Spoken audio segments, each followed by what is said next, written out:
हाँ दोस्तों, तो आज हम उपस्थित हैं मैथ के पार्ट 126 वीडियो में और हम सीख रहे हैं सिद्ध कीजिए √2 एक अपरिमेय संख्या है।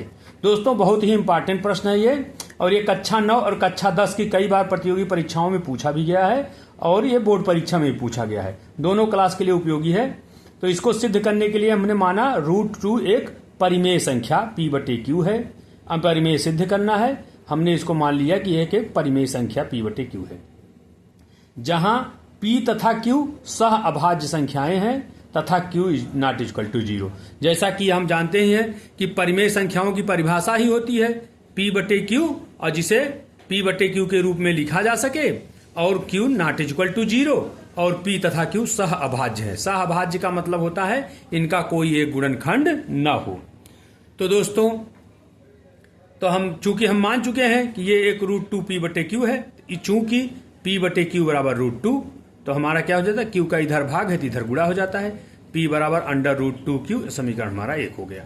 तो दोस्तों यहाँ √2 लगा है, तो हम क्या करते हैं, समीकरण 1 के दोनों पक्षों का वर्ग कर देते हैं। समीकरण 1 के दोनों पक्षों का वर्ग करने पर तो ये p² हो जाता है और ये √2 का 2 हो जाता है, Q² का Q², तो समीकरण 2 इसको हम लिख देते हैं। अब समीकरण 2 से स्पष्ट है कि P का एक गुणनखंड 2 है। तो दोस्तों यहां से देखिए P जो क्या है, 2 गुणे Q² के रूप में है, तो इसका मतलब 2 इसका एक गुणनखंड है P का। तो हमने यहां लिख दिया P का एक गुणनखंड 2 है, यहां 2 है इसलिए लिख दिया 2 है।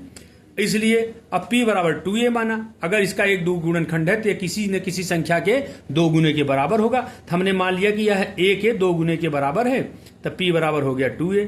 अब जहां पर P है हमने वहां पर 2a रख दिया इस समीकरण में, तो P की जगह 2a रख के स्क्वायर कर दिया और 2Q² ऐसे ही है P का मान समीकरण 2 में रखने पर।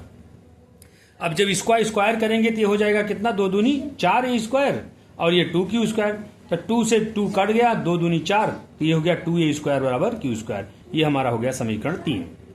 मतलब ये सिंपल सरल प्रक्रिया है। तो समीकरण 3 से स्पष्ट है कि Q का भी एक गुणनखंड 2 है। दोस्तों जैसे हमें यहाँ P का एक गुणनखंड 2 मिला था क्योंकि इसमें 2 का गुणा था, उसी तरह Q का देखिए यहाँ पर a में 2 का गुणा है, तो यहाँ पर एक गुणनखंड 2 मिल गया। अतः समीकरण 2 से स्पष्ट है कि Q का एक गुणनखंड 2 है। तथा अब क्या है, समीकरण 2 व 3 से स्पष्ट है कि P और Q दोनों का एक गुणनखंड 2 है।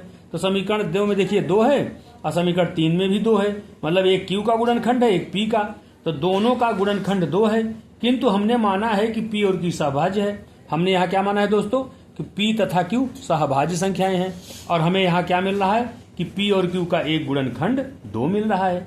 हमने माना सहभाज्य, हमें मिल रहा है गुणनखंड, अर्थात हमने जो माना था वो गलत है, अतः हमारी कल्पना असत्य है। तो हमारी कल्पना क्या थी दोस्तों, हमारी कल्पना ये थी कि √2 एक परिमेय संख्या है।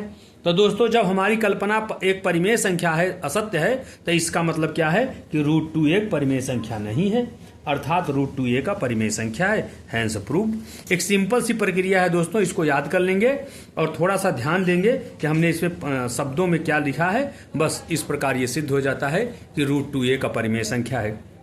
इसी प्रकार हम √3 का, √5 का, √6 का, √7 का, √8 का, √10 का, √11 का, मतलब पूर्ण करने वाली जो भी संख्याएं रहेंगी उनका हम जो है ये अपरिमेयीकरण सिद्ध कर सकते हैं कि क्यों अपरिमेय है ये।